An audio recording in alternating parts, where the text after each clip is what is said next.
Hello and welcome to this video, which is talking about the Theatre Greenbook Operations Tracker and how to use it. If you have any questions remaining at the end of watching this video, please do get in touch with the Theatre Greenbook via the website and we'll be happy to help. So the tracker is designed to help you record your progress against the suggestions in the Theatre Greenbook so that you can see how you are progressing and also to help you identify whether you're achieving basic, intermediate or advanced levels. So we start the tracker with the Start Here tab, the first on the left, which just explains how the tracker works. We then have three different coloured tabs, basic, intermediate and advanced. These are your summary sheets and they populate automatically based on what else you're putting into your spreadsheet. So I'm going to come back to those ones and talk about them at the end. Next, you have a series of tabs, numbered 1 through to 7, which break down the Theatre Greenbook suggestions. So let's click on number 1 first of all. So I've populated this beforehand, but it's really simple to use. So at the top, you have blue for basic, yellow for intermediate, green for advanced. You just simply read the question and select your answer from the drop-down menu. My hypothetical organisation is doing very well at the sustainable organisation side of things, so I've answered yes to all of these. So these top 4 have answered yes, so I've clicked on here and said that we are a yes. We have ticked this. We are on it with our management requirements. And I've done the same for communications. We've got 3 yeses in the boxes here, so I can say that we're done for all of these. For the intermediate, we're not doing quite so well, so I've had to answer no. I can also answer not applicable if the question doesn't apply to my organisation. Because I've got 2 no's there, I've got a no here. If I did answer one of these yes, and then I had a no, I'm afraid I would still have to say that I was a no here. You have to answer yes to all of these ones to get a tick here. So once I have filled in this sheet, those answers will automatically populate onto the other coloured tabs, so I don't need to do anything more with this one. Next, I'm going to move on to number 2, paper and digital. So these and all of the subsequent sheets are set up ever so slightly differently. So I've populated them again just to show you what it looks like. Again, my organisation is doing very well at the basic level. So with these ones, I just need to prepare, sorry, to make this a little bigger. Have you prepared a sustainability plan? So I have prepared a plan, so I can tick that using the suggestions below. So these are the suggestions that are outlined in the Theatre Greenbook. We've put them all into a nice spreadsheet, so they're all in one place, nice and easy to read. You can then use these suggestions to create your own plan, either in a separate location, or you can use this as your plan and just update with your current practice. So I've said we use centralised communication or email instead of paper for agendas, newsletters, etc. That is ongoing, so I'm going to answer no to this one. Again, there's a drop-down tab, just select no or yes.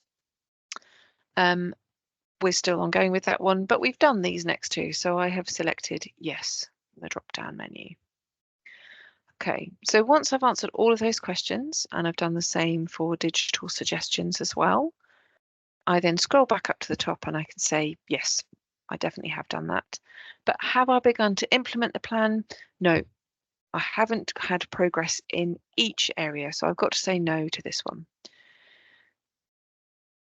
This information will then pull through to the basic, intermediate and advanced tabs I was talking about earlier and we'll come to in just a moment.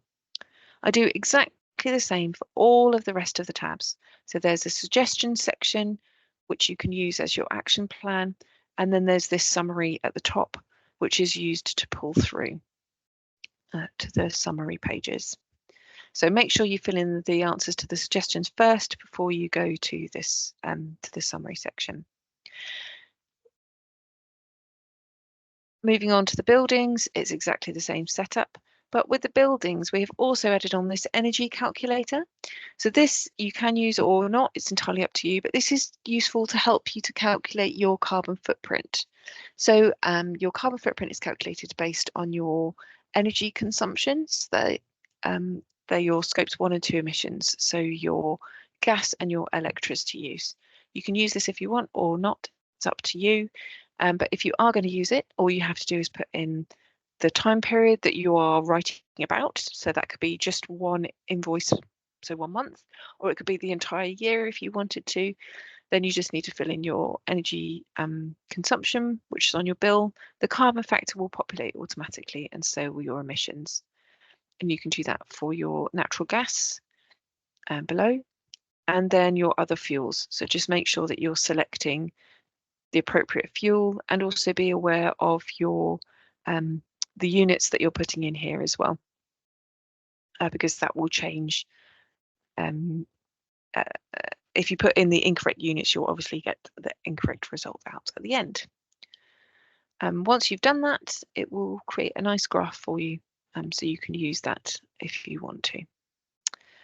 Waste and travel are set up in exactly the same way as the previous tabs. For travel, we have the addition of the travel calculator, so you can use this again if you want to. So you just fill in the information, touring. So if you have if you're hiring a van, for example, for touring, you could include that in here. Or if you're taking flights or train journeys, you can put all of that information here. Just provide the distance, the number of times that the journey is made. So if you're just doing one movement and one person is going, then you just put 1 in here. If you're doing 5 of you are taking the same flight, then you'll put a number 5 in the number of times the journey is made box. Mode of transport is really important to get correct, because that's what's going to change your carbon emission factor. So you can just select from the scroll down menu there. So that's the touring part, and it will produce your emissions in kilograms of CO2 there. Then you can go on to the deliveries and transport. So this, again, you can make it work for you as best as fits your organisation. So for example, if you want to track every single courier you have, you could do that. Or if you want to track all the food deliveries that you've had in the month of May, then you can put that in as well, working out how far away the delivery warehouse is, and the number of times that they've delivered to your organisation. If you don't know the weight of the goods, that's absolutely fine, but including it will just make that carbon emission factor a bit more accurate. It will then give you the emissions at the end of that, and you can calculate the emissions from your transportation and travel.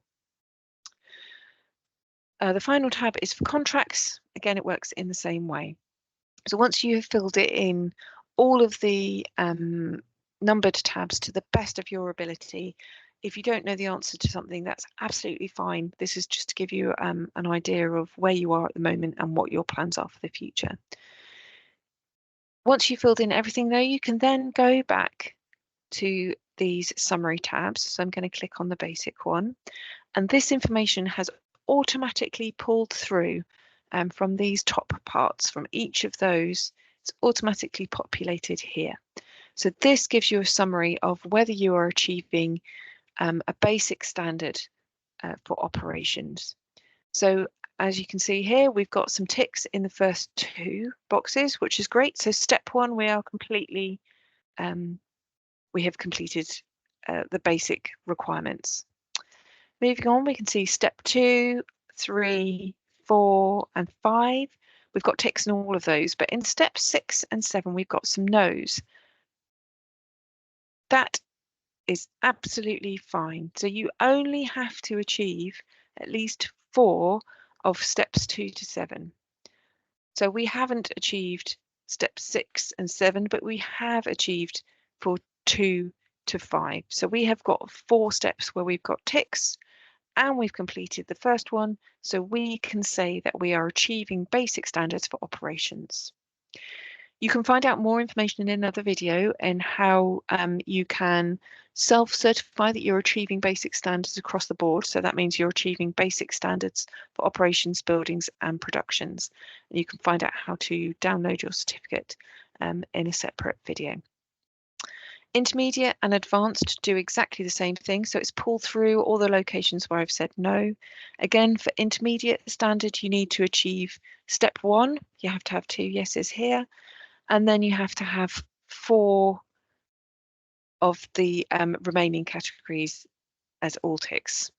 For advanced, it's slightly different in that you have to have all applicable operational categories ticked as yes. So you've got to be yeses across the board where it applies to your organisation to say that you're advanced. And that is because when we're advanced, we're basically saying that the organisation is achieving net zero. So we need to be as good as we possibly can be to say that we're advanced. And that is it. It should be fairly easy to use. If you have any suggestions, it's continually, we're trying to improve all the time. So if you spot anything that isn't working or you have any suggested improvements, please do let us know via the Theatre Green Book website, and we'll be happy to make those changes. But we hope that it's a useful tool to help your organisation progress in their operations. Thanks very much.